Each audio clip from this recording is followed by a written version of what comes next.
சாத்தனூர் அணையை முன்னறிவிப்பின்றி திறந்துவிடப்பட்டது என்பது உள்ளிட்ட குற்றச்சாட்டுகளை திமுக அரசு மீது எதிர்க்கட்சித் தலைவர் எடப்பாடி பழனிசாமி முன்வைத்தார். இதனை சுட்டிக்காட்டி ஈரோட்டில் நடைபெற்ற நிகழ்ச்சியில் பேசிய முதலமைச்சர் மு.க.ஸ்டாலின், திமுக ஆட்சியின் வெற்றிகளை தாங்கிக் கொள்ள முடியாமல் பழனிசாமி பொய் பேசுவதாக விமர்சித்துள்ளார். கடந்த கால ஆட்சியாளர்கள், அதாவது இப்போ எதிர்க்கட்சியா இருக்கிற அவங்க இந்த வெற்றிகளை தாங்கிக் கொள்ள முடியல. அவங்களை பொறுத்த வரைக்கும் திமுக அரசு தொடர்ந்து திட்டங்கள் அறிவிக்கிறாங்களே, சொன்னபடி நிறைவேற்றுறாங்களே, அதனால அவங்களுக்கு தொடர்ந்து மக்கள் ஆதரவும் கிடைக்குதுன்னு வைத்தறிச்சல் காரணமா எதிர்கட்சி தலைவராக இருக்கக்கூடிய மாண்புமிகு பழனிசாமி அவர்கள் புலம்பிக்கிட்டே இருக்காரு. ஒரு எதிர்கட்சி தலைவர் ஆளுங்கட்சியை விமர்சிக்கலாம், தவறு கிடையாது. நியாயமான புகார்களாக இருந்தா சொல்லலாம். ஆனா திமுக ஆட்சி மேல குற்றம் சாட்ட எதுவும் இல்லாதம, எதுவும் கிடைக்காம பொய் சொல்லக்கூடாது.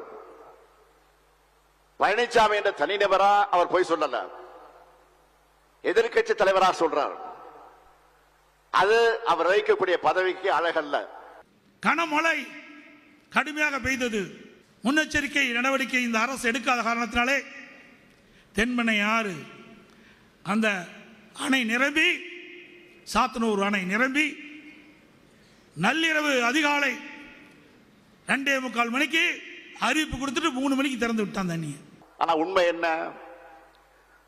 5 முறை வெள்ள அபாய எச்சரிக்கை கொடுக்கப்பட்டிருக்கு. கரைகளில் இருக்கக்கூடிய அந்த பெயர்கள் எல்லாம் குறிப்பிட்டு அபாய எச்சரிக்கை அனுப்பப்பட்டுச்சு. முன்கூட்டியே எச்சரிக்கை செஞ்ச காரணத்தினால்தான் பெரிய அளவில் உயிரிழப்புகளை நாங்கள் தவிர்த்திருக்கிறோம். இதான் உண்மை. ஆனா ஒன்ன மறந்துடக்கூடாது, அதிமுக ஆட்சி இருந்தப்ப நிலைமை என்ன? செம்பரம்பாக்கம் ஏரிய முன்னறிவிப்பு இல்லாம திறந்து விட்ட காரணத்தினால 200க்கும் மேற்பட்ட அப்பாவி பொதுமக்கள் இறந்து போனாங்க. சென்னையில 23 லட்சம் வீடுகள் வெள்ளத்துல மூழ்கிச்சு.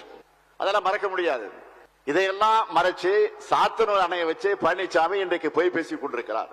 டங்ஸ்டன் சுரங்கத்தை பத்தி பேசணும். 4 முறை சட்டமன்றம் நடந்தது. 4 முறை நான் பேசுவதை ஒளிபரப்பு செய்திருந்தால் திராவிட முன்னேற்ற கழக அரசே இருந்திருக்காது. அவர் சத்தம் போட்டு பேசுனத டிவியில ஒழுங்கா போட்டிருந்தா இந்த ஆட்சியை கடந்து போயிருக்கான். என்ன ஒரு காமெடி இது! நான் அவருக்கு அன்போடு பொறுமையோடு சொல்லுகிறேன், பழனிசாமி அவர்களை, காலி குளம் உருண்டா சத்தம் அதிகமா தான் வரும். அதே போல நீங்க உருண்டு புரண்டு சத்தம் போட்டாலும் அதுல உண்மை ஒரு துளியும் கிடையாது. இன்னும் சொல்றேன், பொய் நல்ல குத்தி பொங்கல் வைக்க முடியாது. 4 வருஷம் ஆட்சியில் இருந்து உங்க பதவி சுகத்துக்காக, சுயலாபத்துக்காக பலருக்கு துரோகம் செஞ்சு தமிழ்நாட்டோட உரிமைகளை அடமானம் வச்சது உங்க கட்சி தான் மக்களுக்கு நல்லாவே தெரியும். இந்த டங்ஸ்டன் சுரங்க ஏலத்துக்கு காரணமான சட்ட திருத்தத்தை நாடாளுமன்றத்தில் ஆதரிச்சு வாக்களிச்சது அதிமுக தான்.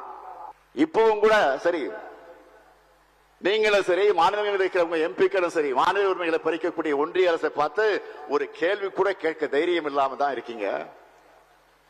நான் கேட்க விரும்புவது, எங்களை பார்த்து கத்தி பேசுற நீங்க ஒன்றிய அரசை பார்த்து கீச்சு குரலையாவது பேசக்கூடாது துணிச்சு இல்லையா உங்களுக்கு? என்ன, எதுக்கு பயம்? காரணம் என்ன? உங்க மடியில கணம். உடனுக்குடன் செய்திகளை தெரிந்து கொள்ள சன் நியூஸ் பெல் ஐகானை கிளிக் பண்ணுங்க.